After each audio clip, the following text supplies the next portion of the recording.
উপস্থিত মহেশরা গ্রামবাসী, আপনারা সকলে এই বিচারটা প্রায় 3 ঘন্টা যাবত এখানে সবাই পর্যবেক্ষণ করলেন, শুনলেন।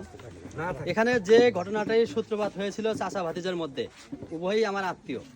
আমি শুধু গণমাধ্যম কর্মী হিসেবে না, আমার আত্মীয় হিসেবে আমি এখানে আসছিলাম।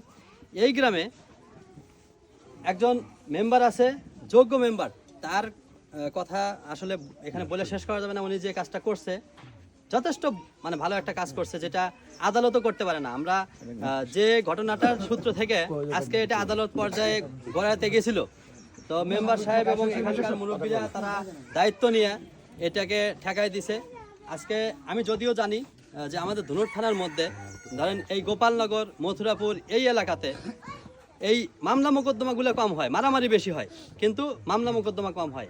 আজকে তার একটা জ্বলন্ত প্রমাণ পাওয়া গেল যে এখানে যে ঘটনাটা ঘটছিল এটা কিন্তু মামলা হওয়ার মতন একটা ঘটনা, কিন্তু এই এলাকাবাসী, এলাকার মুরব্বীরা এবং মেম্বার চেয়ারম্যানরা তারা সকলের সহযোগিতায় আজকে একটা বড় ধরনের বিবাদ নিষ্পত্তি হয়ে গেল।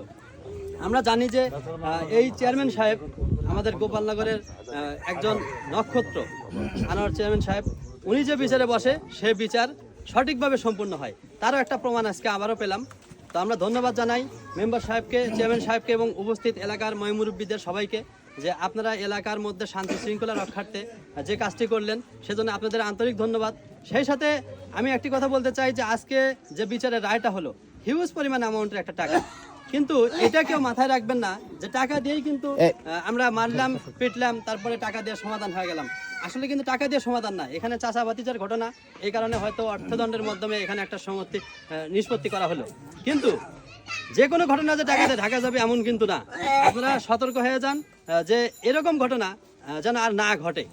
আপনাদের কাছে আমি একজন এলাকার গণমাধ্যম কর্মী হিসেবে অনুরোধ থাকবে যে এরকম ঘটনা কেউ ঘটায় না। হয়তো আজকে চাচা ভাতিজার বিষয় এই মুরব্বীরা, বয়োজ্যেষ্ঠ মুরব্বীরা তারা দায়িত্ব নিয়েছিল বিধায় মামলা মোকদ্দমা পর্যন্ত হয় নাই। ইতিমধ্যে মামলা হয়ে যেত, অ্যারেস্ট হয়ে যেত, কিন্তু এনাদের কারণে হয়তো এতটুকু সম্ভব হয় নাই, হয়তো ঠেকে আসিল। আপনারা সবাই মিলে এটা সমাধান করে দিচ্ছেন, এজন্য আপনাদের সবাইকে ধন্যবাদ। আপনাদের কাছে আরও একবার শেষবারের মতো অনুরোধ করে যাচ্ছি যে এলাকায় যেন এরকম কোনো ঘটনা আর না ঘটে। সবাই ভালো থাকবেন। আসসালামু আলাইকুম।